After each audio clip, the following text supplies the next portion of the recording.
এই জমিনের মধ্যে যত মাটি আছে মাটিগুলো আমি আল্লাহ পুড়ায়া তামা বানায়া দিব। এই জমিনের মধ্যে যত পানি আছে আমি আল্লাহ পুড়ায়া ছাই বানায়া দিব। আমি কিচ্ছু বলতে কিচ্ছু রাখবো না, সব কিছু আমি চূর্ণ বিচ্ছিন্ন করে দিব। সেদিন থাকবো শুধু আমি আল্লাহ। কি থাকবে? আমার আল্লাহ কয় বান্দারে সেদিন থাকবো আমি আল্লাহ, আর আমি থাকবো আমার নবীর ভালোবাসা নিয়ে। ওই বালক আমারে শিক্ষা দিছে রে, এই কুরআনই একমাত্র কবরের সম্বল, এই কুরআনই একমাত্র কবরের আমল, এই দিনের পথই হলো জীবনের কবরের একমাত্র সম্বল। 40 জন ডাকাতের সর্দার, নাম কি? বসিরউদ্দিন ডাকাত বসিরউদ্দিন। তিনি আল্লাহর ওলি হলেন। আজকে কুরআনের পাখিদেরকে যারা ভালোবাসেন শুনে নেন বাবা, দিলের কান্ডা লাগা শোনেন। বললাম আলোচনা একদিকে যেতে পারবো না, চারিদিকে ঘোরাতে হবে। এই জন্য কোথায় যায় আলোচনা মনে রাখবেন। ডাকাত বসিরউদ্দিন উনি 40 জন ডাকাতের লিডার ছিলেন, কমান্ডার ছিলেন। প্রতিদিন তাকে আল্লাহ একটা নারী দান করলেন। ভালো একটা বউ, সতী সাথী একজন নারী ছিলেন, আল্লাহওয়ালা একজন বিবি ছিলেন। কিন্তু বসিরউদ্দিন ডাকাতি করতেন, মানুষের মাল হরণ করতেন। পৃথিবীর মধ্যে এই মালগুলো কেড়ে নিয়ে আসতেন, মানুষের কাছ থেকে কেড়ে কেড়ে নিয়ে চলে আসতেন, ভোগ বিলাস করতেন। একদিন ডাকাতের বউ ডাক দিয়ে বলে, স্বামী পৃথিবীর মধ্যে আপনার কাছে একটা দাবি করব, আপনি দয়া করে আমারে হারাম খাওয়াবেন না, আমাকে আপনি হালাল খাওয়াবেন। প্রয়োজন হলে না খেয়ে থাকবো, তবু হারাম আমারে খাওয়াবেন না। কারণ হারাম জিনিস আমাকে খাওয়া দুনিয়ার মধ্যে জীবন যাপন করার সুযোগ দিবেন না। আপনার কাছে একটা দাবি করব, আমি যদি সারাদিন না খেয়ে থাকি আমার কোনো কষ্ট নাই, তবু আপনি হারাম পথ অবলম্বন করবেন না, ওই হারাম জিনিস আমারে ভক্ষণ করাবেন না। জোরে বলেন মারহাবা। আমার ভাইয়েরা, আমার বন্ধুরা, আমার ডাকাতির সৈন্যরা চলে আসলেন। হুজুর আজকে ডাকাতি করতে যেতে হবে অমুক জায়গায়। স্ত্রী বলেন, স্বামী রে আপনার পায়ে ধরে আজকে যেতে দিব না, কারণ আপনি ডাকাতি করতে পারবেন না, মানুষকে কষ্ট দিতে পারবেন না, মানুষের মাল হরণ করবেন না। আপনার কাছে আমার একটা দাবি, আমি আপনার স্ত্রী হয়ে বলতেছি আপনি এমন কষ্ট দিবেন না। ও দুনিয়ার মুসলমান শুনে নাও, বিবিকে উনি এমন মারা মারলেন, বিবিকে অনেক আঘাত করলেন, আঘাত করে ফেলেছে চলে গেলেন ডাকাতি করতে।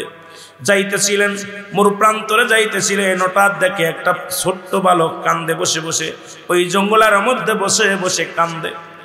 কান্নায় আওয়াজ বসিরউদ্দিনের কানে লাগছে। 40 জন ডাকাতির সর্দার। উনি বললেন, ভাইয়েরা তোমরা দাঁড়াও।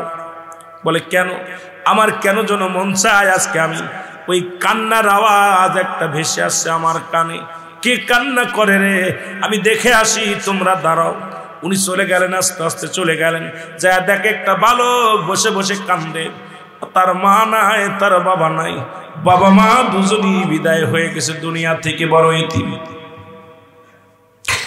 বসিরউদ্দিন যা বলে, বালক তুমি কেন কান্দ? বালক বলে, হুজুর আমি কেন কান্দি? এই জগতের মধ্যে আমার মা নাই, এই জগতের মধ্যে আমার বাবা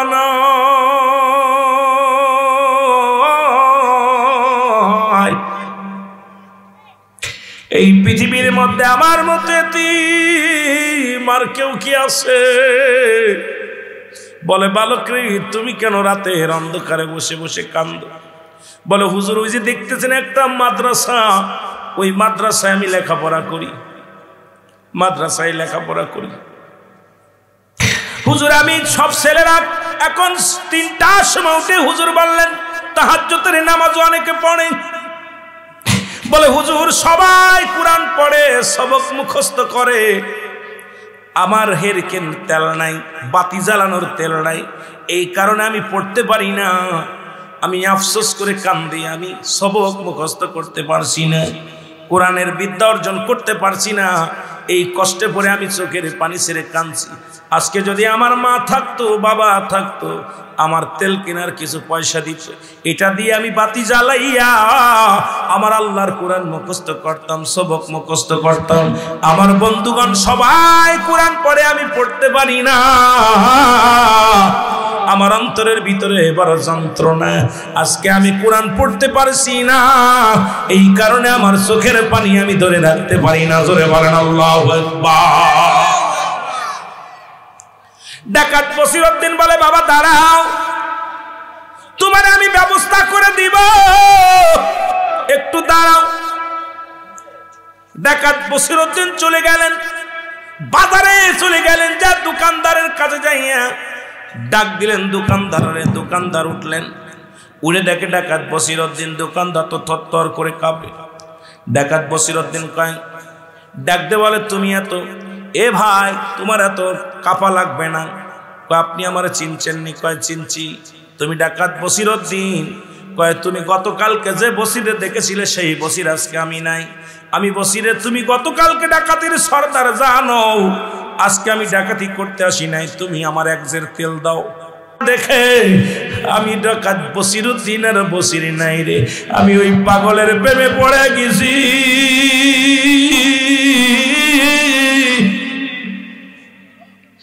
আগে বলো তোমার তেলের দাম কত? বলো হুজুর আমার তেলের দাম দেওয়া লাগবে না। বলো বলো, আমি তেল তোমার কাছ থেকে জোর করে নিব না, কারণ ওই পাগলটা কোরআন পড়বে। ওই কোরআন যখন পড়বে শুনেছি একটা হরফ পড়লে 10টা নেকি। একটা হরফ যখন কোরআনের পড়বে, একটা করে হরফ পড়লে 10টা নেকি। আরে শত শত হরফ পড়বে, হাজার হাজার হরফ পড়বে রে। আমি ডাকাত বসিরউদ্দিন কোরআনকে সম্মান করি, কোরআনের পাখিকে সম্মান করি। আল্লাহু আকবার বলো। তোমার তেলের দামটা নাও। তেলের দাম দিলেন। বলো হুজুর তেলের দাম যেহেতু দিলেন, আপনি আমাকে হুকুম দেন আমি তেলটা মাথায় করে দিয়ে আসি। কয় না, আমার পাপের বোঝা অনেক ভারী হয়ে গেছে, আমার মাথায় দাও, আমি মাথায় করে বহন করব। আমি তেলটা নিজেই বহন করব, মাথায় করে বহন করব। ডাকাত বসিরউদ্দিন এই তেলের ঝাঁকা, তেলের জের নিয়া রওনা হয়ে গেলেন। বালকের মাথায় হাত দিয়ে বুলাইয়া বলে, বালক রে, আজ থেকে আমি তোর বাবা হয়ে গেলাম। ও বালক, কোরআন পড়তে যাইয়া, এই কোরআন মুখস্থ করতে যাইয়া যত খরচ লাগে রে বালক, আমি বসির তোরে বহন করব। তুই কোরআন পড়বি, আমি বাতি জ্বালানোর ব্যবস্থা করে দিলাম, খাবারের ব্যবস্থা করে দিলাম, তোর থাকার ব্যবস্থা করে দিলাম। আজ থেকে সব খরচ আমি তোর বহন করব। বালক চোখের পানিগুলো মুছে বলো, হুজুর আমার জীবনটা ধন্য, আমি আগামী কাল থেকে কোরআন পড়ব, কোরআন মুখস্থ করব, সবক মুখস্থ করব। ডাকাত বসিরউদ্দিন কানতে কানতে চলে গেলেন। 40 জন সদস্যরা বলে, হুজুর আর কত বেলা অপেক্ষা করব, হাঁটেন, তাড়াতাড়ি যেতে হবে, রাত শেষ হয়ে যাবে। ডাকাত বসির কয়, না না, আমি আর ডাকাতি করতে যাব না, আমি প্রতিজ্ঞা করেছি আর জীবনে কোনোদিন ডাকাতি করব না। আরে আমার এক বালকের ওই কোরআনের পাখির চোখের পানি আমি সহ্য করতে পারি নাই। জীবনে আমার কোনোদিন মায়া লাগে না। কত মানুষের খুন করলাম, কত মানুষকে কষ্ট দিলাম, কত মানুষের মাল হরণ করলাম, জীবনে আমার চোখের পানি পড়ে নাই। কিন্তু কোরআন পড়ার জন্য যে বালক কাঁদতেছিলেন, কোরআন পড়ার জন্য, কোরআন মুখস্থ করার জন্য, ওই বালকের মুখটা দেখা পর আমি বসিরে সহ্য করতে পারি নাই রে।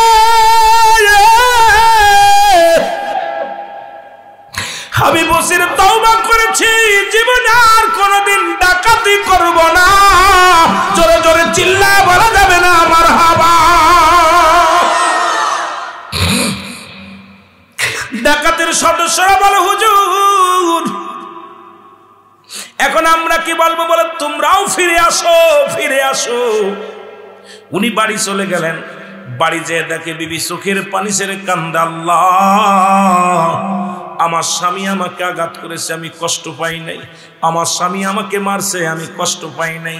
আল্লাহ আমার স্বামীকে তুমি হেদায়েত দান করো। আল্লাহ কত কোরআন পড়ে, বাড়ির পাশে কোরআনের পাখিগুলো, ওই কোরআনের আওয়াজগুলো আমার কানে ভেসে আসে রে আল্লাহ। আল্লাহ ওই কোরআনের পাখিদের ইজ্জতের খাতিরে, কোরআনের খাতিরে আল্লাহ তুমি আমার স্বামীর ইজ্জত আল্লাহ ফিরে দাও, ওই ভালো পথে আসার তৌফিক দান করো। ডাকাত বসিরউদ্দিন দরজার মধ্যে একটা টাক মেরে দিলেন। দরজায় যখন টোকা মারলেন, বিবি ভিতর থেকে বলে, কে? কয় আমি। কয় স্বামীরে আপনি ডাকাতি করতে যান নাই? বলে না। বিবিরে আমি কথা দিছি ওই বালকের মাথায় হাত রেখে, কোরআনের পাখির মাথায় হাত রেখে আমি ওয়াদা করেছি জীবনে আর কোনোদিন আমি অন্যায় পথে চলবো না, মানুষের হক নষ্ট করব না। ওরে আমি জীবনে ওই বালক আমারে শিক্ষা দিছে কবরে যেতে হবে, ওই বালক আমারে শিক্ষা দিছে ডাকাতি করে এই সম্পদ করে নিব, এই সম্পদ দিয়ে আমি যেতে পারবো না। ওই বালক আমারে শিক্ষা দিছে রে,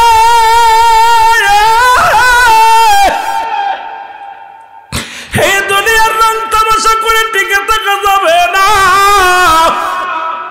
এই দুনিয়ার যতই বাড়াবাড়ি করি বেঁচে থাকা যাবে না। ওই ছোট মাসুম বাচ্চার মা নাই, দুনিয়া থেকে বিদায় হয়ে গেছে, বাবা বিদায় হয়ে গেছে। এমনি তো আমার আল্লাহ বলে নাই কুল্লু মান আলাইহা ফান। এরে বিবি ডাকতে বলে, স্বামী রে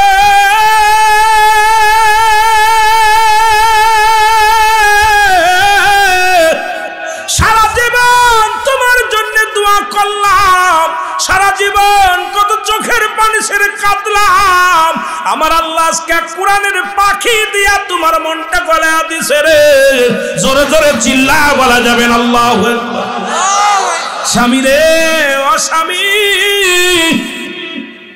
তুমি সঠিক পথে আসছো, আমি ধন্য হয়ে গেছি। ডাকাত বসিরউদ্দিন কয়, বিবি রে আমি বড্ড ভুল করেছি রে বিবি, এত আঘাত করলাম, তুমি আমার জন্য কান্দ, আমার জন্য ভাবো।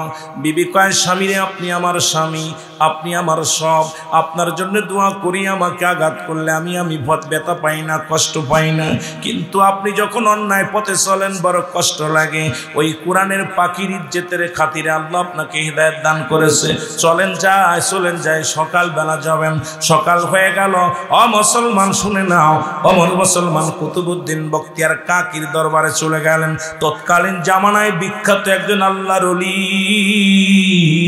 কুতুবউদ্দিন বখতিয়ার কাকির দরবারে চলে গেলেন, যা বলে, হুজুর আমারে তওবা করায়া দেন। বলে, কি হয়েছে বিস্তারিত বলো। কয়, হুজুর আমি জীবনে কত অন্যায় করলাম, জীবনে আমার মন কাঁদে নাই, জীবনে অন্তরের ভিতরে ভয় ঢোকে নাই। আজকে একজন কোরআনের পাখি, কোরআন পড়ে একজন তালবেলা, সে আমার চক্ষু খুলে দিছে। সে আমাকে বলছে, হুজুর আমার মা চলে গেছে, বাবা চলে গেছে, আমারও কখন যেন চলে যেতে হয়। এই দুনিয়া থাকার জায়গা নয়, বাহাদুরি নয়, এই কোরআনই একমাত্র সম্বল। আর এই কোরআন আমি পড়ি, ওই মাদ্রাসায় কোরআন পড়ি, ওই কোরআনের সবক পড়ার জন্য সে চোখের পানি ছেড়ে দিছে, কোরআন শিক্ষা করার জন্য চোখের পানি ছেড়ে দিছে। হুজুর ওই বালকের চোখের পানি আমি সইতে পারি নাই, ওই বালকের কান্না আমি সহ্য করতে পারি নাই। আল্লাহ, ওই বালকের কান্নায় আমার অন্তর কেঁদেছে। আর সঙ্গে সঙ্গে আমি তওবা করেছি, জীবনের অন্যায় পথে চলবো না, জীবনের অন্যায় করব না। কুতুবউদ্দিন বখতিয়ার তারে তওবা করায়া দিলেন। গভীর রাত্রে এলহাম শুনে ডাকাত বসিরউদ্দিন ওই কোরআনের পাখির ইজ্জতের খাতিরে আমার আল্লাহ তোমারে এই জামানার আল্লাহর কুতুব বানায়া দিছে। জোরে বলেন মারহাবা, আল্লাহু আকবার বলো। মুসলমান শুনে নাও, সেই পাখির এখানে লেখাপড়া করে। আপনি হয়তো ভুলে গেছেন, বুঝতে পারেন না দুনিয়ার জিন্দেগি। একটু আগে যে চোখে আঙ্গুল দিয়া শিখায়া দিয়ে গেছে, কেমনে কি করা লাগে সেটা আমরা অনেকে জানি না, কেমনে গোসল করাইবা জানি না, কেমনে জানাজার সামনে দাঁড়াইবা জানি না, সব কিছু করে থাকবে, আমি আপনি থাকবো না রে বাজান। এই জন্য আমাদের কোরআনের আমাদের নিজের আলেম হতে হবে, যদি না পারি ছেলেদেরকে আলেম বানাইতে হবে, যদি না পারি নাতিপুতিদের বানাইতে হবে, যদি না পারি তবু আলেমদের সঙ্গে সুসম্পর্ক রাখা রাখবে। জোরে বলেন ঠিক কিনা? এ দুনিয়ার মুসলমান,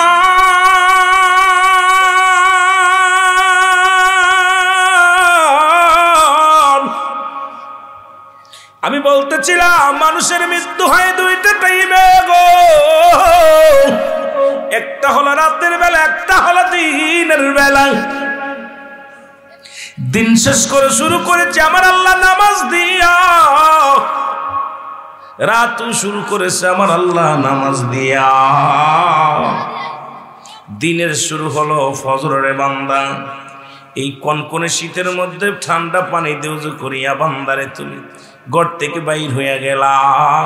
ও বান্দা শুই না নাও, ফজরের 2 রাকাত সুন্নাত নামাজ তুমি আদায় করলা, সঙ্গে সঙ্গে তুমি আমার নবীর প্রেমিক হয়ে গেলা। এইবার 2 রাকাত ফরজ নামাজ তুমি আদায় করলা, সঙ্গে সঙ্গে তুমি আমার আল্লাহর গোলাম হয়ে গেলা। এখন দিনের মধ্যে যদি তোমার মৃত্যু হয়, তোমার মৃত্যুটা হবে আমার রাসূলের প্রেমিক আল্লাহর গোলাম। জোরে জোরে চিল্লায়া বলা যাবে না আল্লাহু আকবার। এ মুসলমান, দিনের মধ্যে তোমার মৃত্যু হয় নাই, রাতে মৃত্যু হবে, এর মধ্যে কোনো সন্দেহ নাই। কত মানুষ ঘুমের ঘরে মারা যায়, খাবার খাইতে যে মারা যায়, রাস্তাঘাটে মরে যায়, নামাজগত অবস্থায় মারা যায়, ঠিক কি? কত মানুষ বিছনায় ঘুমাইলো আর উঠতে পারে নাই, কত মানুষ সিজদার মধ্যে যায় দ্বিতীয় সিজদা দেওয়ার ক্ষমতা আমার আল্লাহ দেয় নাই। এর রাতের মৃত্যু যদি হয়, রাতের শুরু হলো মাগরিব, ও বান্দা 3 রাকাত ফরজ নামাজ তুমি আদায় করলা, সঙ্গে সঙ্গে তুমি আমার আল্লাহর গোলাম হয়ে গেলে। এবার 2 রাকাত সুন্নাত নামাজ তুমি যখন আদায় করলা, সঙ্গে সঙ্গে তুমি আমার নবীর প্রেমিক হয়ে গেলা। এখন রাতের মধ্যে যদি তোমার মৃত্যু হয়, তোমার মৃত্যুটা হবে আমার রাসূলের প্রেমিক আল্লাহর গোলাম। জোরে জোরে চিল্লায়া বলা যাবে আল্লাহু আকবার। এই হালাতে যদি মৃত্যু হয়, জীবনটা ধন্য। কথা বলেন না কেন? আল্লাহর গোলামের কোনো টেনশন আছে? কথা বলেন।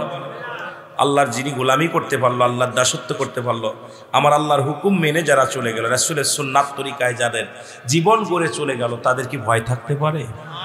তাদের ভয় নাই, তাদের কোনো টেনশন, তাদের কোনো টেনশন। আমার ভাইরা, আমার বন্ধুরা, আমার গভীর মনোযোগ। এই জন্য মানুষের 3টা বিপদ। নাম্বার 1 হলো মানুষের মরণ, নাম্বার 2 হলো কবর, নাম্বার 3 হলো কিয়ামতের ময়দান। বাজান রে, দুনিয়ার মধ্যে 1 নাম্বার বিপদ হলো মানুষের মরণ। আল্লাহু আকবার। আর একটু 1 নাম্বার বিপদ হলো মরণ। এই মরণের পেয়ালা পান করতে হবে গো। আল্লামা মুফতি আমজাদ আলী সাহেব একটা কিতাব লিখলেন, কিতাবের নাম্বারে শরিয়াত। এই কিতাবের মধ্যে উনি লিখতে যা বললেন, দুনিয়ার মানুষ শোনো, মানুষ যখন সহজ মৃত্যুবরণ করে, মানুষের যখন সাধারণ মৃত্যু হয়, 70টা তাজা উটের গায়ের জবাই না করে, 70টা তাজা উটের গায়ের চামড়া জবাই না করিয়া উল্টো দিকে টান দিয়া লবণের মরিচ লাগায় দিলে যতটুক যন্ত্রণা হয়, এর চাইতে 70 গুণ যন্ত্রণা হলো একটা সাধারণ মৃত্যু। ও মুসলমান, শুনে নাও, এখন আমরা মরণকালে অনেকে পায়খানা করে দেয়, মরণকালে অনেকে প্রস্রাব করে দেয়, মরণের সময় অনেকের জিহ্বা বাইর হয়ে যায়, চোখ দুটি বড় বড় হয়ে যায়। তাদের মরণটা কত কঠিন হয়। আল্লাহ,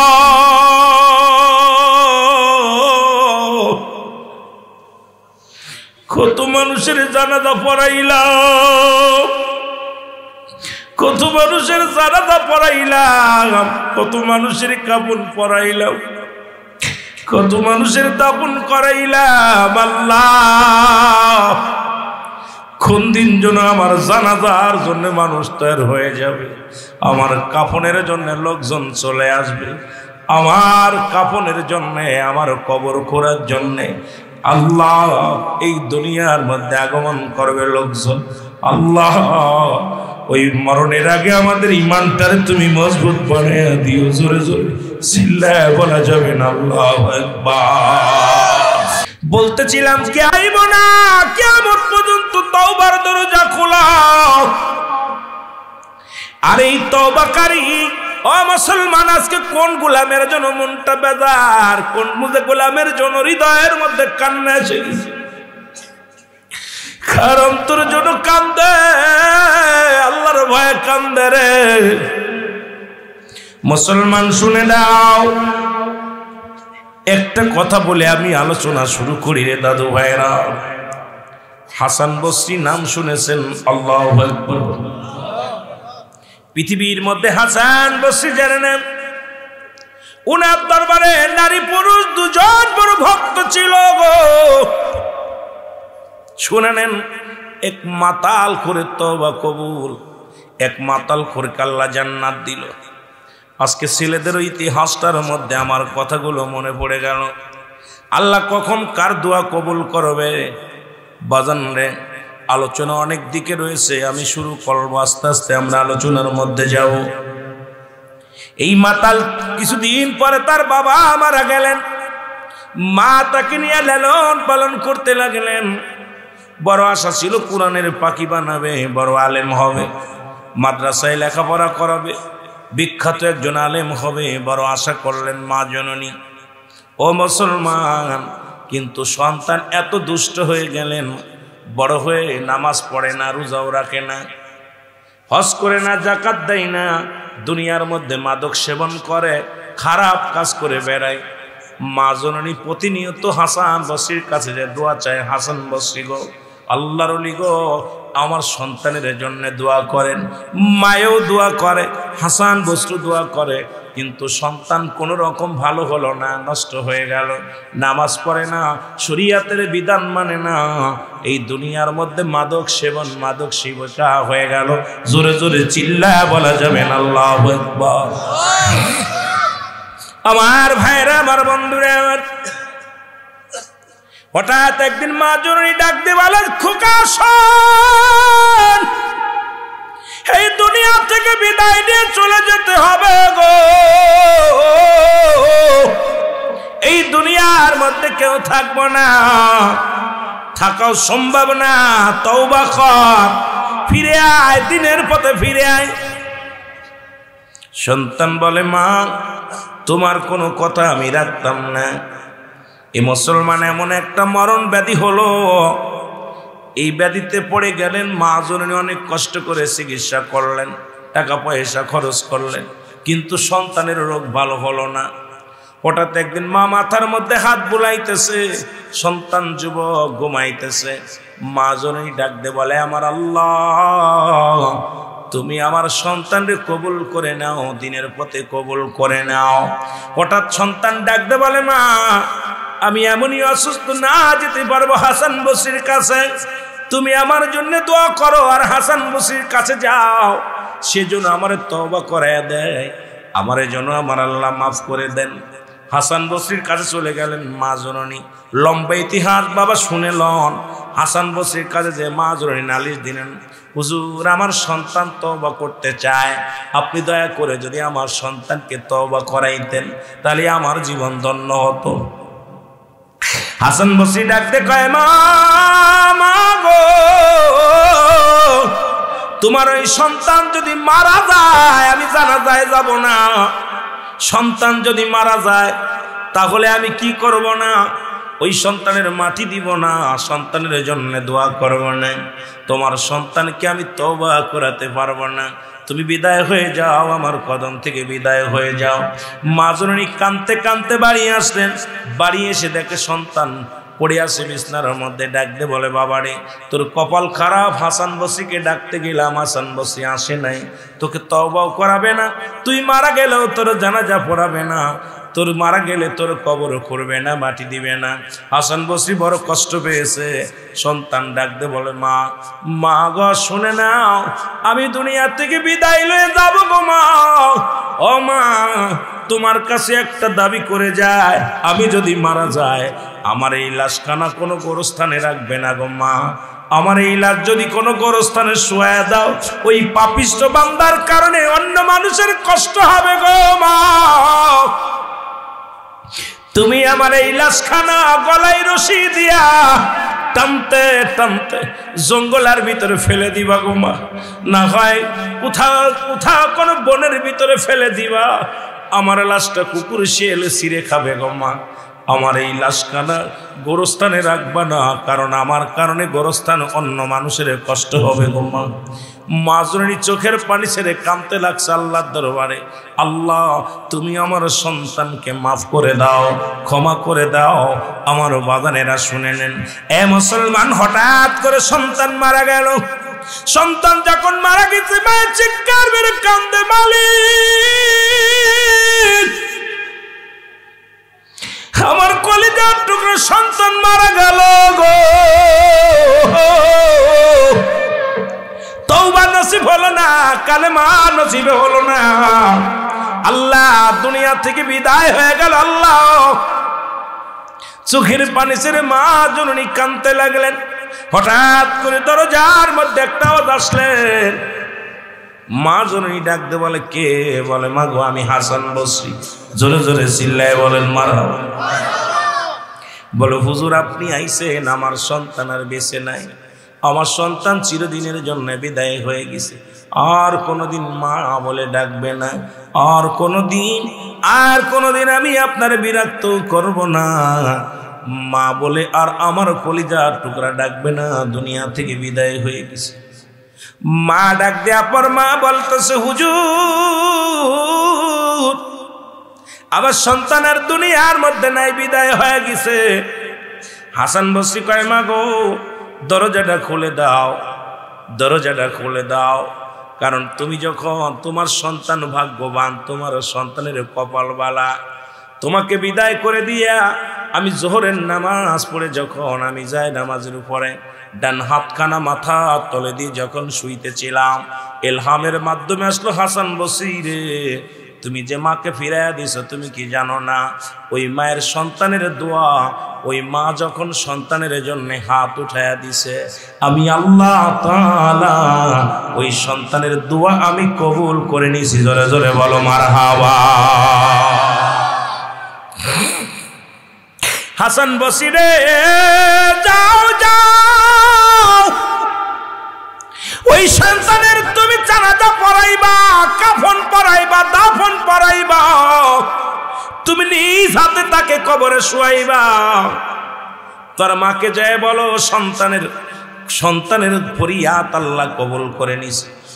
মায়ের সন্তান যখন সন্তানের পক্ষ নিয়ে মা যখন আল্লাহর দরবারে উকলাতি করছে রে, আমার আল্লাহ সইতে পারে নাই, ওই মাতাল মতখোরের দোয়াটাও আমার আল্লাহ মায়ের দোয়া কবুল করেছে। জোরে জোরে চিল্লায় বলা যাবে না মারহাবা, আর একটু জোরে জোরে চিল্লায় বলা যাবে না মারহাবা। কথাগুলো বললে বুঝতে পারবেন, কথাগুলো বলে যাই। বর্তমান জামানা মুসিবতের জামানা, মুসগজবের জামানা, ঈমান হারা জামানা। যে কথা বলতেছিলাম, আমাদের দেশের অনেক শায়েখরা কোরআনের ভুল ধরার জন্য উঠে পড়ে লাগছে। তারা বলে কোরআনের মধ্যে ভুল আছে, কোরআনের অধিকাংশ আয়াত জাল, কোরআনের অধিকাংশ সূরাগুলো জাল। তার মধ্যে এক নাম্বার তারা ধরেছে সূরা ইখলাস। কারণ মূর্তি পূজারী যারা আছে, যারা চন্দ্র পূজারী আছে, যারা আল্লাহকে বাদ দিয়ে অন্যকে যারা উপাসনা করে, তারা চিন্তা করেছে যদি সূরা ইখলাসটা যদি বন্ধ করে দেওয়া যায়। কারণ দেখছেন কিছুদিন আগে ওই শায়েখ যিনি বললেন বাথরুমে সালাম দেওয়া জায়েজ, ওই শায়েখ বলছে একসাথে কালেমা পড়া দূরত্ব নয়, না জায়েজ। লা ইলাহা একমাত্র জিকির হবে আল্লাহর জন্য, ইল্লাল্লাহু এই মুহাম্মদ শব্দটা আল্লাহর সঙ্গে নেওয়া যাবে না। কত বড় গাদ্দাবের বাচ্চা! শুনে নেন মুসলমান, ঈমান হরণ করার জন্য উঠে পড়ে যারা লাগছে, বলে কালেমা পড়বে ইল্লাল্লাহু পর্যন্ত, মুহাম্মাদুর রাসূলুল্লাহ এই বাক্যটা নিয়ে আয়সারে জোরে জোরে চিল্লায় বলেন নাউজুবিল্লাহ, আর একটু জোরে বলেন নাউজুবিল্লাহ। আমার বাবারা শুনে নেন, অথচ কোরআন শরীফ সেই শুনেছি ৬৬৬৬টা আয়াত, এখন কে কয় ৩৩টা আয়াত। শুনেছেন ১১৪টা সূরা। এই সূরার একটা মুসলমান একটা জবরের ভুল নাই, একটা জেরের ভুল নাই, একটা নুক্তার ভুল নাই। কারণ কিয়ামত পর্যন্ত কোনো ব্যক্তি পারে নাই কোরআনের একটা আয়াত লিখে দিতে, একটা সূরা ও কোনোদিন কেউ লিখে দিতে পারে নাই। কারণ আল্লাহর কিতাব আল্লাহ তাআলা পাঠাইছে আমার হাবিবের কাছে গোটা মানবের জন্য। আল্লাহ বলেন যালিকাল কিতাবু লা রাইবা ফীহি আল্লাহ বলে এটা সেই কিতাব। সে কোন কিতাব? আসমানি কিতাব। এই কিতাবের মধ্যে কোনো ভুল নাই, কোনো জেরের ভুল নাই, জবরের ভুল নাই। এ মুসলমান দিলের কান্দা লাগা শোনো গো, এই কোরআনের মধ্যে কোনো ভুল আছে কিনা? এই জন্য যুগে যুগে কোরআনের হাফেজদের উপর আঘাত চলেছে। তারা চাইছে কোরআনের পাখিগুলো যদি বিদায় করে দেয়া যায়, কোরআন তাদের ভিতর থেকে সিনা থেকে যদি উঠায় দেয়া যায়, তাহলে মানুষকে গুমরাহি বানানো বড় সহজ হয়ে যাবে। এই জন্য যুগে যুগে শুধু হাফেজদের উপরে আঘাত চলছে, শুধু হাফেজদেরকে দেখে দেখে হত্যা করেছে। কারণ কোরআন যদি তাদের সিনা থেকে চিরতরে বিদায় করে দেওয়া যায়, তাহলে মুসলমানদেরকে গুমরাহি করার একমাত্র উপায় হবে। জোরে জোরে বলেন ঠিক কিনা? আজকে কোরআনের ভুল ধরে কারা? ওই সমস্ত নাস্তিকেরা। আমার আল্লাহ বলে কারা মানবে? আল্লাহ বলে হুদাল্লিল মুত্তাকিন। এই কোরআন সবার জন্য না, হিদায়াত প্রাপ্ত বান্দাদের জন্য, আল্লাহর প্রিয় বান্দাদের জন্য কোরআন। এই জন্য যারা আল্লাহর প্রিয় তারা কোরআনকে মানে, হাদিসকে মানে, কোরআনের জন্য তারা জীবন গড়ে, কোরআনের জন্য তারা জীবন দিয়ে দেয়, কোরআনের জন্য তারা মানুষকে ভালোবাসে, কোরআনের জন্য মানুষকে ঘৃণা করে। কারণ কোরআনের বিধান তারা মানতে যাইয়া জীবনও দিতে রাজি আছে। জোরে জোরে বলেন ঠিক কিনা? আর একটু জোরে জোরে চিল্লায় বলেন আল্লাহু আকবার। আমি যে কথা বলতেছিলাম, ওই মূর্তি পূজারীরা, এই মূর্তি পূজারীরা শুনে নাও, তাদের ধারণা যদি কোরআনের মধ্যে তারা বলতেছে সূরা ক্লাসটা হলো জাল। কারণ এই সূরাটা আমার আল্লাহ বলেন, আমার সাথে পড়েন, বিসমিল্লাহির রহমানির রহিম। এইটা মাইক টান লাগানো। আল্লাহু আল্লাহু আহাদ আল্লাহুস সামাদ লাম ইয়ালিদ ওয়া লাম ইউলাদ ওয়া লাম ইয়াকুল লাহু কুফুয়ান আহাদ। জোরে জোরে চিল্লায় বলা যাবে না মারহাবা। আল্লাহ ডাকতে বলে গাবি,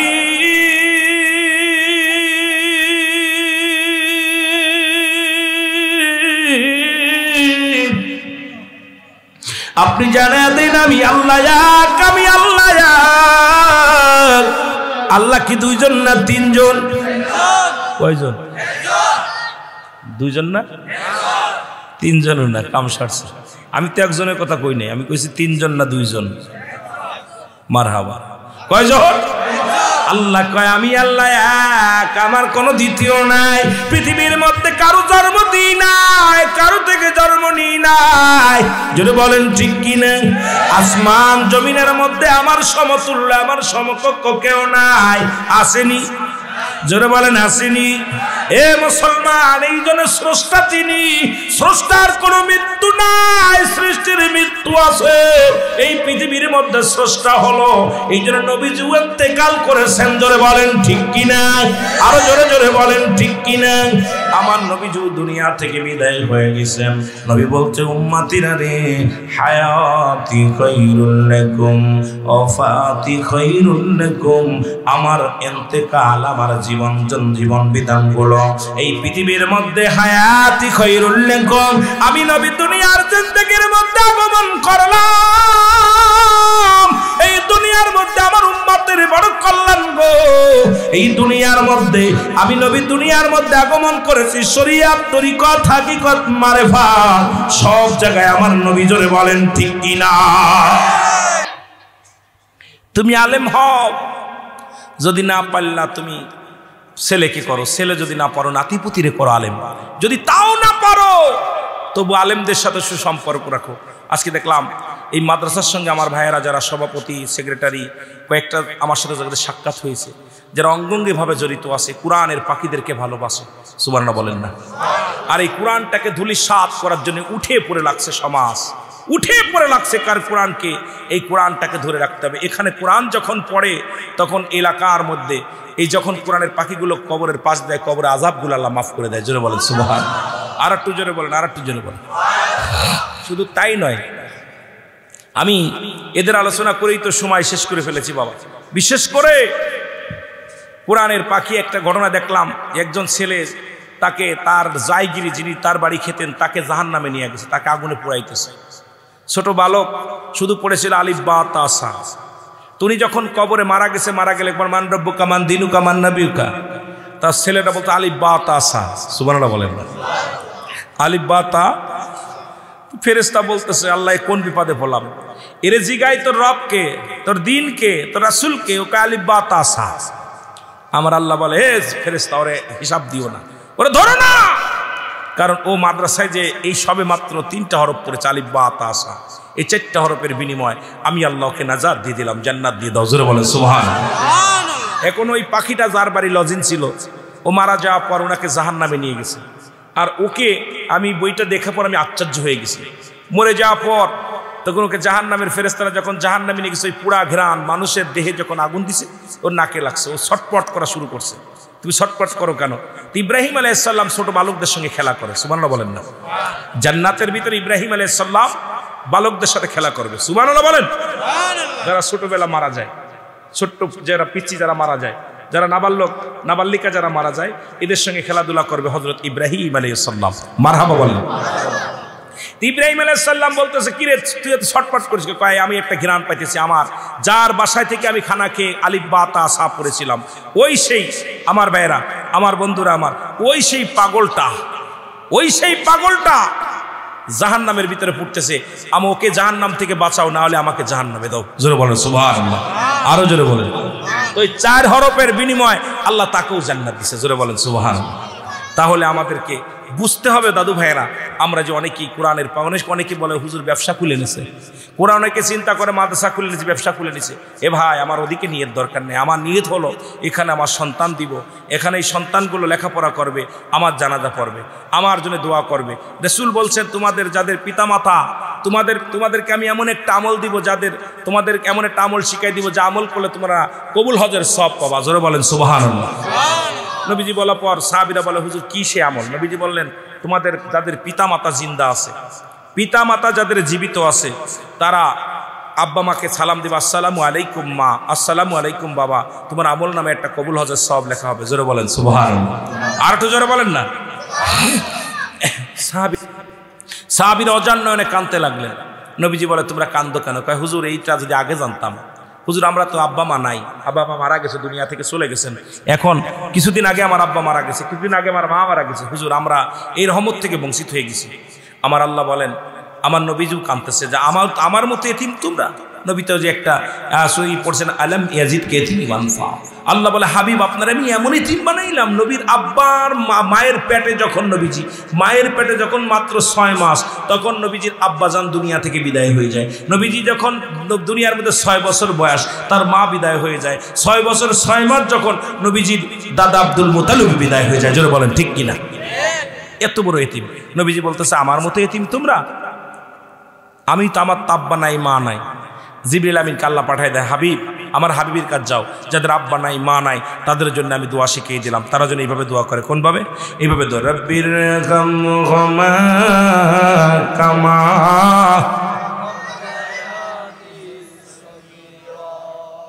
পিতা মাতার জন্য দোয়া শিখিয়েছে। কেরা শিখাইছে? আরো জোরে বলেন কে শিখাইলাম? আল্লাহ শিখাইল। সুতরাং আজকে যাদের আব্বা নাই, যাদের মা নাই, এ মুসলমান দুনিয়া থেকে বিদায় হয়ে গেছে, তাদের জন্য হুজুর ওয়াজ করছে 3টা জিনিস কাজে লাগে। নাম্বার 1 হলো নেক আমল। কি আমল করছি কেউ বলতে পারি না। সৎকায় জারিয়া, দান দিয়ান, মসজিদ মাদ্রাসা কলেজ যাই, রাস্তাঘাট করে গেলাম, দুনিয়ার মধ্যে সৎকায় জারিয়া দান দিয়ান করে গেলাম। নাম্বার 3 হলো নেককার সন্তান। এমন সন্তান রেখে দিছেন যে সন্তানগুলো পৃথিবীর মধ্যে দাঁড়ায় প্রস্রাব করে বসে করতে পারে না। এই সন্তান কোনো উপকারে আসবে না। এই সন্তান আপনার না, এই সন্তান আপনার না। এই সন্তানের এই আমানতের খেয়ানত করার অধিকার আপনার নাই। আপনার ছেলে মেয়ে যা আল্লাহ পাক আপনার কাছে রাখছে, কি গচ্ছিত রাখছে, আমানত রাখছে, এই আমানত খেয়ানত করলে কিয়ামতের ময়দানে জবাব দেয়া লাগবে। আপনার এই কুমিল্লার জমিনে, মুসলমান কুমিল্লার জমিনে এক ইমাম সাহেব মারা গেছে। 18 বছর পরে লাশ উত্তোলন হলো। উনার লাশটা উঠানোর পর উনার ছেলের জিজ্ঞানো হলো।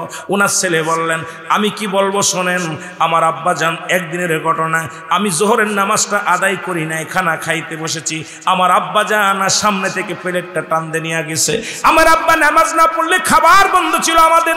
আমার আব্বা শরীয়তের বিধান না মানলে খাবার বন্ধ ছিল। আমার আব্বাজানকে দেখেছি কোনোদিন তাহাজ্জুদের নামাজ কাজা করে নাই।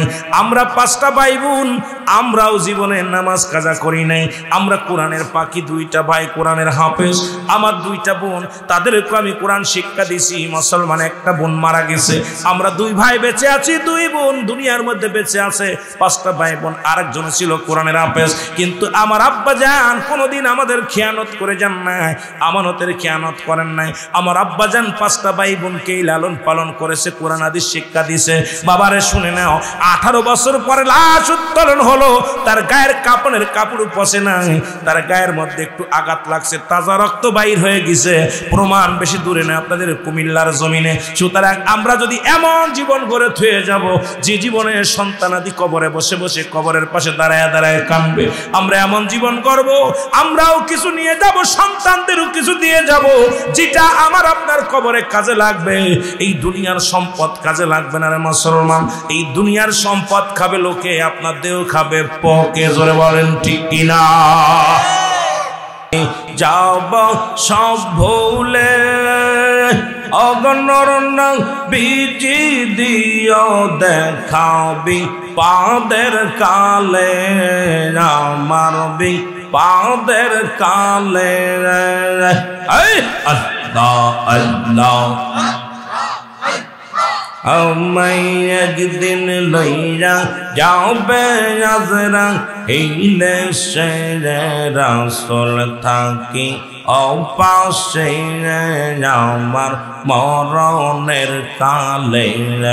আল্লাহ আল্লাহ অন্ধকার কবর মাজার থাকবা কেমনে, কবি বলে বুক ফেটে যায় রইছে কেমনে, তারা রইছে কেমনে। আল্লাহ আল্লাহ অন্ধকার কবর মাজার থাকব কেমনে, রুহুল আমিন কয় বুক ফেটে যায় রইছে কেমনে, তারা রইছে কেমনে। অগ দয়াল নবী দয়া করো এই না পাপী রে, আমার মরণের কালে, আমার মরণের কালে রাসূল থাকি পাশে। আল্লাহ আল্লাহ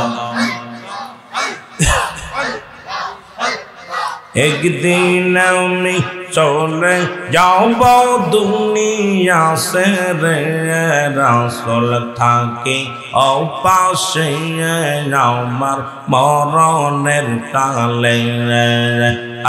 আল্লাহ আল্লাহ লা ইলাহা ইল্লাল্লাহু মুহাম্মাদুর রাসূলুল্লাহ। শরাফতি উত্তরপাড়া যুব সমাজের উদ্যোগে নূরে মদিনা ইন্টারন্যাশনাল হিফজ অ্যান্ড ক্যারেট মাদ্রাসা মসজিদের উদ্যোগে পবিত্র ঈদে মিলাদুন নবী সাল্লাল্লাহু আলাইহি সাল্লাম উদযাপন উপলক্ষে ঐতিহাসিক 32তম ওয়াজ মাহফিলে মহান আল্লাহ তাআলা আপনাকে আমাকে আসার মতো বসার মতো সুযোগ দান করল। উচ্চ কণ্ঠে আওয়াজ দিয়েছিলেন আলহামদুলিল্লাহ। আজকের এই মাহফিল থেকে সালাম ও কদম মুসি জানাই কুল কায়নাতের নবী, নবীদের নবী, রাহমাতাল লিল আলামিনের পুত পবিত্র কদম মোবারকে সালাম ও কদম মুসি জানাই বাংলাদেশের অসংখ্য হক্কানি ওলি আল্লাহদের কদম মোবারকে সালাম জানাই।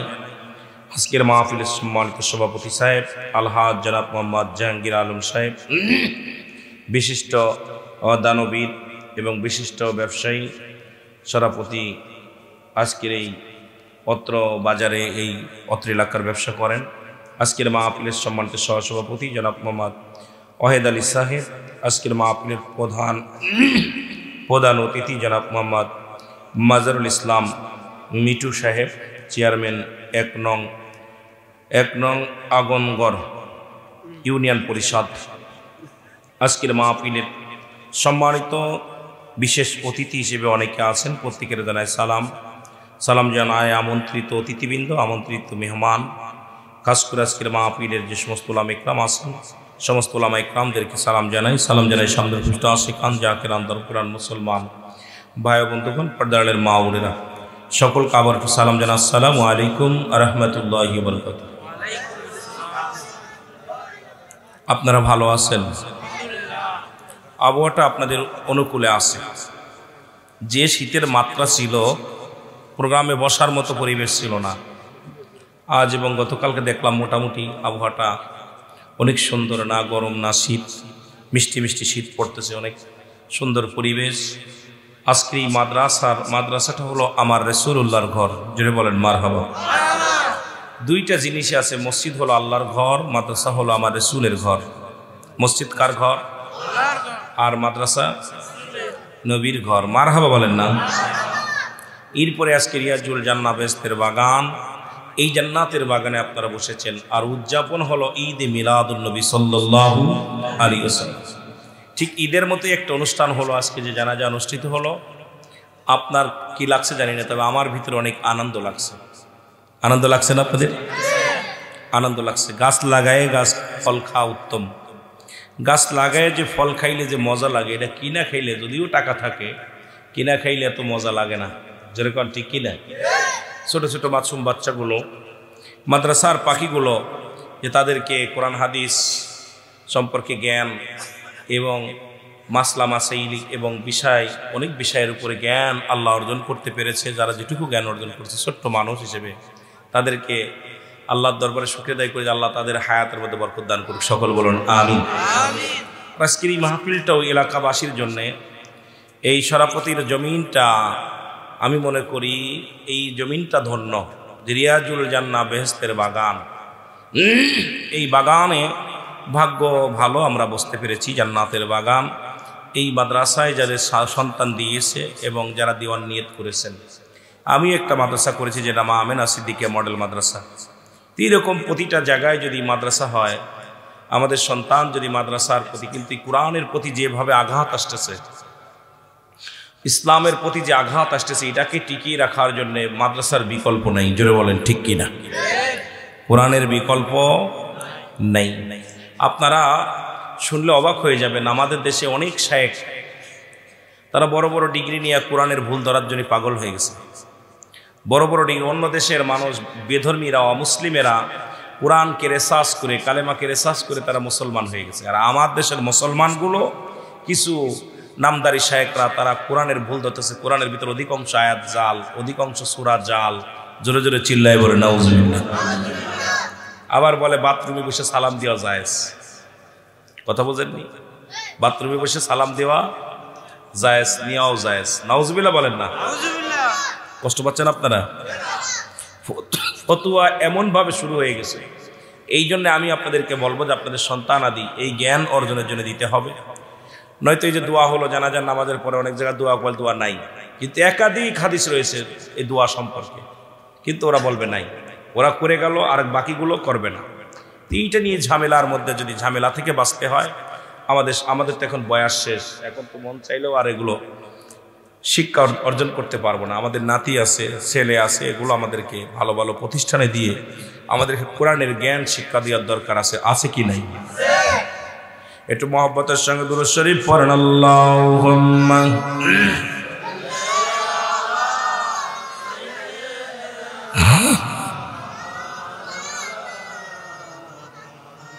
ওয়ালা আলি সাইয়্যিদিনা।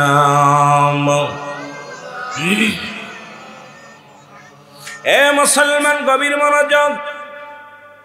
আল্লাহ তাআলা দয়া করে মায়া করে রিয়াজুল জান্নাহ বেহেশতের বাগানে আসার মতো, বসার মতো সুযোগ দান করলো। এ সময় কত মানুষ জেলখানায়, কত মানুষ হাসপাতালে, কত মানুষ মৃত্যু শয্যায় সজ্জিত। আমার আল্লাহ জেলখানায় নেন নাই, আমার আল্লাহ হাসপাতালে নেন নাই। এই রিয়াজুল জান্নাহ বেহেশতের বাগানে বসার মতো সুযোগ দান করলো। উচ্চ কণ্ঠে আওয়াজ দিয়ে চিল্লায় বলেন আলহামদুলিল্লাহ। বান্দা যখন রিয়াজুল জান্নাহ বেহেশতের বাগানের দিকে রওনা হয়ে যায়, এ দুনিয়ার মুসলমান, প্রতিটা কদমে কদমে তার সগীরা গুনাহগুলো মাফ হয়ে যায়। কি গুনাহ? সগীরা গুনাহগুলো মাফ হয়ে যায়। শুধু বাড়ি থেকে নিয়ত করেছেন রিয়াজুল জান্নাহ বেহেশতের বাগানে যাবেন, রওনা দিয়েছেন, প্রতিটা কদমে কদমে আমার আল্লাহ সগীরা গুনাহগুলো মাফ করে দিয়েছেন। আমরা শুধু সগীরা গুনাহ করি নাই, পদে পদে করছি কবিরা গুনাহ। নামাজ ছেড়ে দিয়া কবিরা গুনাহ, মিথ্যা বলা কবিরা গুনাহ।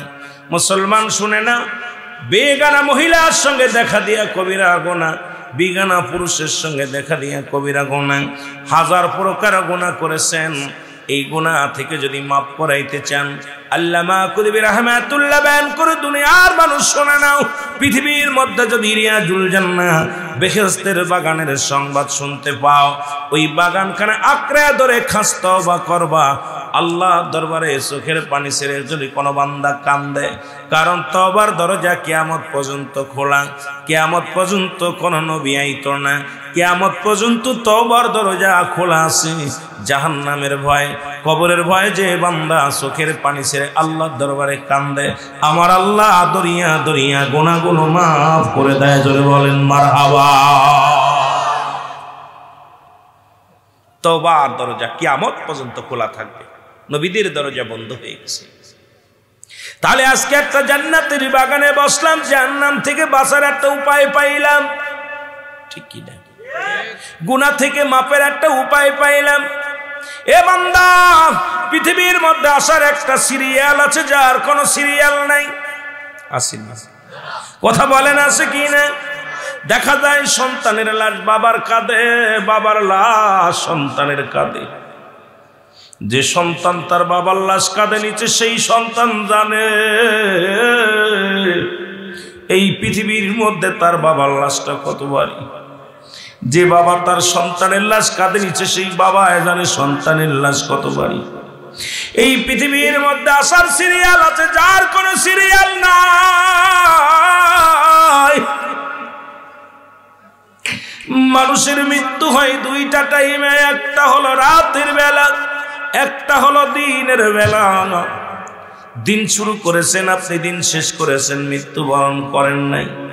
রাত শুরু করেছেন, 9টা পার হয়ে গেছে, এখনো মৃত্যুবরণ করেন নাই। রে মুসলমান, রাত শেষ করতে পারবেন কেউ বলতে পারি না। এই পৃথিবী ছেড়ে চলে যাব, এর মধ্যে কোনো সন্দেহ নাই। যারা বলেন ঠিক কি? কুল্লু নাফসিন, অস্বীকার করার মতো ক্ষমতা কারোর আছে? যদি বলেন আছে। এরে আজ না হয় কাল তুমি যাইবা কবরে, মরার পরে দেখবে চেয়ে গো তোমার সবই রইল পড়ে, মরার পরে। আমরা আলোচনায় ঢুকবো, জোরে জোরে বলেন। আজ না হয় কাল তুমি যাইবা কবরে, মরার পরে দেখবে চেয়ে গো তোমার সবই রইল, মরার পরে দেখবে চেয়ে। দাদাই গিয়েছে, বাবাই গিয়েছে, কেউ আইলো না ফিরে, তোমার তো যাইতে হবে গো ভাই অন্ধকার কবরে, তোমার তো যাইতে হবে গো। ঠিক কি না? মরণ নাই কার কার? একটু হাত তোলেন দেখি। কয়টা মানুষ? রাসূল বলে লাইয়া মউত, যারা আল্লাহর মাহবুব বান্দা হয় তাদের মৃত্যু নাই, টেনশন নাই। মেরকাত শরীফ, মেরকাতের 10ম খণ্ড 722 নম্বর পৃষ্ঠা, তাফসীরুল বায়ান 5ম খণ্ড 524 নম্বর পৃষ্ঠা। রাসূল বলে আলা সাবধান, ইন্না নিশ্চয়, আলা ইন্না উল্লাহি, আল্লাহর তরফ থেকে যারা আল্লাহর মাহবুব বান্দা হয়ে যায়, লা ইয়ামুত, তাদের মৃত্যু নেই। আশিক হইতে হবে, রাসূলের আশিক হইতে হবে, গোলাম হইতে হবে আমার আল্লাহ। জোরে বলেন ঠিক কিনা? আরো জোরে বলেন ঠিক কিনা?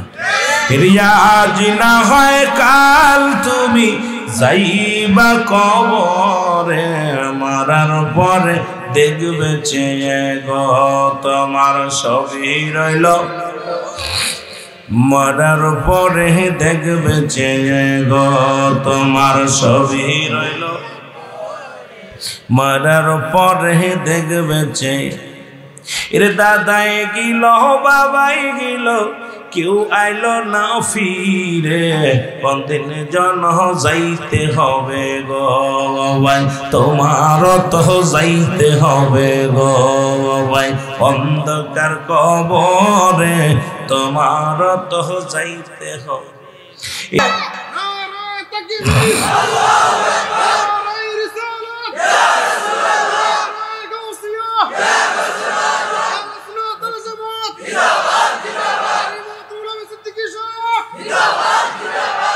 হায়াতি খায়রুল লাকুম, আমার হায়াতের জিন্দগিটা উম্মাতের জন্য কল্যাণ করা। কারণ নবী আমাদের মতো কথাবার্তা বলেছে, সংসার করেছে, বাজারঘাট করেছে, চলাফেরা করেছে, তাই বলে নবী আমগার মতো না। জোরে বলেন ঠিক কিনা? তাই বলে নবী আমগার মতো কিছু ব্যাগ কোলেরা চিন্তা করছে। নবী বলতেন হায়াতি খায়রুল লাকুম, আমার হায়াতের জিন্দগিটা আমার উম্মাতের জন্য কল্যাণ স্বরূপ। সুবহানাল্লাহ বলুন না। কারণ শরীয়তের দিক তাকাইবেন নবী, হাকিকতের দিক তাকাইবেন নবী, ব্যবসা বাণিজ্য যা করবেন সব দিকে আমার নবী। জোরে বলেন ঠিক কিনা? আবার নবী বলতেছেন আমি যে বিদায় নিয়ে গেছি, কিছু বেঈমানেরা কয় নবী মরে গেছে, সব শেষ। এই বোকার দলেরা শোন, নবী বলে ওয়াফাতি খায়রুল লাকুম, আমার ওয়াফাতটাও আমার উম্মতের জন্য কল্যাণ স্বরূপ। সুবহানাল্লাহ বলেন না? আরো জোরে বলেন, আরো জোরে বলেন। নবীজির ইন্তেকাল হয়েছে, অনেকেই কয় নবী মরে গেছে, আরে এটাও আমার উম্মাতের জন্য কল্যাণকারক। কারণ নবীজি বলতেছেন কারণ কোন উম্মাত যখন ভালো কর্ম করে তখন আমি নবী প্রশংসা করি আল্লাহর দরবারে, আবার যদি কোনো উম্মাত গুনাহের কাজ করে আমি আল্লাহর দরবারে তওবা করি, ইস্তেগফার করি উম্মাতের হইয়া। জোরে বলেন মারহাবা। আরো জোরে, আরো জোরে। তাহলে নবীজিকে নিয়ে যারা ভুল আছে আজকে তাদের জন্য বলে দেয় ঈদে মিলাদুন নবীর কথাটা এখানে চলে আসবে। অনেক আলোচনা আমি বাইরে হয়ে গেছে, এখান থেকে আলোচনা করতে গেলে সময় লাগবে। ঈদ মানে আনন্দ, মিলাদ মানে জন্ম বৃত্তান্ত। সুবহানাল্লাহ বলেন না? আজকে আমার দেশের তথাকথিত কিছু বেঈমান ভাইরা মিলাদ মানেন না, ঈদে মিলাদুন নবী শুনলেই তাদের চুলকানি ওঠে। জোরে বলেন ঠিক কিনা? তাদের জন্য দলিল সূরা ইখলাস। আমার আল্লাহর বাবার নাম কি? কথা বলবেন, তাড়াতাড়ি বলবেন কথা। অনেক ওয়াজ হয়েছে বাবা, দেরি করলে লস। আমার আল্লাহর বাবার নাম কি? মার নাম কি? দাদার নাম কি? দাদির নাম কি? বংশ কি? তাহলে আমার আল্লাহর কোনো মৃত্যু নাই, নবীজির মৃত্যু আছে। কারণ নবীজি, আমার নবীর বাবার নাম আব্দুল্লাহ, মার নাম আমেনা, নবীর দাদার নাম আব্দুল মুতালিব, দাদির নাম 6 জন দাদি ছিল, আপন দাদির নাম ফাতিমা, নবীজির নানার নাম ওহাব জরি, নানির নাম বাররা। জোরে জোরে চিল্লায় বলেন মারহাবা। তাহলে স্রষ্টার মৃত্যু নাই, সৃষ্টির মৃত্যু আছে। সুতরাং আমার নবীর মিলাদ আছে, নবীর মিলাদ আছে, আল্লাহর মিলাদ নাই। সুতরাং মিলাদুন নবী, আমার নবীর মিলাদ, এটা আমার নবীর মিলাদ শব্দের অর্থই জন্ম বৃত্তান্ত। সুতরাং আমার নবী দুনিয়ার মধ্যে আসছে, আমার আল্লাহ পাঠাইছে, সুতরাং নবীজির জন্ম ছিল, এই জন্য মিলাদুন নবী মানতে হবে। জোরে বলেন ঠিক কিনা? আরো জোরে বলেন। কথা বুঝতে পারছেন? আমার স্রষ্টাকে আর সৃষ্টি আমি আপনি, সৃষ্টি আমি আপনি, তাদের মধ্যে। সুতরাং আমার আল্লাহর কোনো জন্ম নেই, আল্লাহর কারোর থেকে জন্ম নেয় নাই, কারোর জন্ম দেয়। আর নবী জন্ম নিছে। জোরে বলেন ঠিক কিনা? নবীর বাবার নাম, আরো জোরে বলেন। বাবার নাম আব্দুল। তাহলে ওনার বংশ পরিচয় ছিল শরিয়াতে নবীজি একজনের গর্ভ থেকে আসছেন। নবীজির বাবার নাম আব্দুল্লাহ, মার নাম আমেনা, দাদার নাম আব্দুল মুতালিব, দাদির নাম ফাতিমা, নানার নাম ওহাব জুরি, নানির নাম বাররা। বংশ হলো কুরাইশ বংশ। জোরে বলেন মারহাবা। এবার আল্লাহর যারা ঈদে মিলাদুন নবী মানে না, যারা কয় ঈদে মিলাদুন নবী মানি না, তাদেরকে বলবেন এই মোল্লা সাহেব, আমার আল্লাহর আব্বার নাম কি? জন্ম নাই কার? জন্ম আছে কার? নবীজির। জন্ম আছে কার? জন্ম নাই কার? আল্লাহকে আমি কারো জন্ম দিই নাই, কারো থেকে জন্ম নিই নাই। জোরে বলেন ঠিক কিনা? নবী জন্ম নিছে আবার জন্ম দিয়েছে। জোরে কোন ঠিক কিনা? নবী জন্ম নিছে, নবীজি জন্ম দিয়েছে। তাহলে আমার নবীজি একে বুঝতে হবে। এই জন্য মিলাদ শব্দের অর্থই হলো জন্ম বৃত্তান্ত। ঈদে মিলাদুন নবী, মিলাদ হলো আমাদের মুসলিম মিল্লাদের ঈদ হলো 5টা। কয়টা? জোরে বলেন কয়টা? অনেক ওয়াজ রয়েছে বাবা, আমি যেদিকে কিছু ওদিকে আসতে হবে। ছাত্রদের বিষয়ে কথা বলা লাগবে, সমাজের বিষয়ে কিছু কথা বলা লাগবে, সময় পাবো কি জানি না। দলিল পড়াছি, যেটা বলতেছিলাম খেয়াল করবেন। মুসলিম জাতির ঈদ কয়টা? আজকে একটা ঈদ চলে গেছে। যেটা বলেন ঠিক কি না? 1 নাম্বার ঈদের নাম হলো ঈদে মিলাদুন নবী সাল্লাল্লাহু আলাইহি ওয়াসাল্লাম। 2 নম্বর ঈদের নাম হলো ঈদুল ফিতর, 3 নম্বর ঈদের নাম ঈদুল আজহা, 4 নম্বর ঈদের নাম হলো ইয়ামুজ জুম্মা, 5 নম্বর ঈদের নাম হলো আরাফাতের ময়দান। জোরে বলেন মারহাবা। কয়টা ঈদ? জোরে বলেন। যারা 2টা ঈদ বলবে তাদের ঈদ মানা যাবে না। মুসলিম জাতির প্রথম ঈদের নাম হলো, 1 নম্বর ঈদের নাম হলো ঈদে মিলাদুন নবী সাল্লাল্লাহু। মনে থাকবে? কথা বলেন, মনে থাকবে? আজকে একটা ঈদ চলে গেছে ইয়ামুজ জুম্মা। জোরে বলেন মারহাবা। আরো জোরে। তাহলে আমরা বুঝলাম আজকে ঈদে মিলাদুন নবী সাল্লাল্লাহু আলাইহি ওয়াসাল্লাম উপলক্ষে যে আজকে এটাও একটা আপনাদের এলাকার জন্য একটা বড় ঈদ। 1 বছর পরে যখন মাহফিল হয় একটা আনন্দ ভিতরে আসে। জোরে বলেন ঠিক কিনা? এটাও বিশাল একটা ঈদ। তবে মুসলিম জাতির ঈদ হলো 5টা। কয়টা? আরো জোরে বলে কয়টা? 5টা। মনে থাকবে? যেটা মনে থাকবে।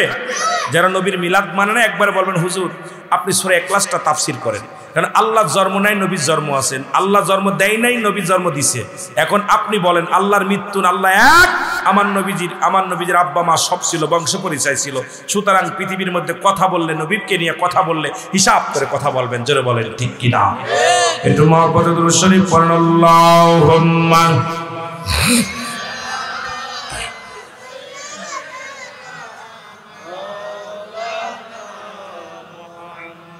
وعلى آل سيدنا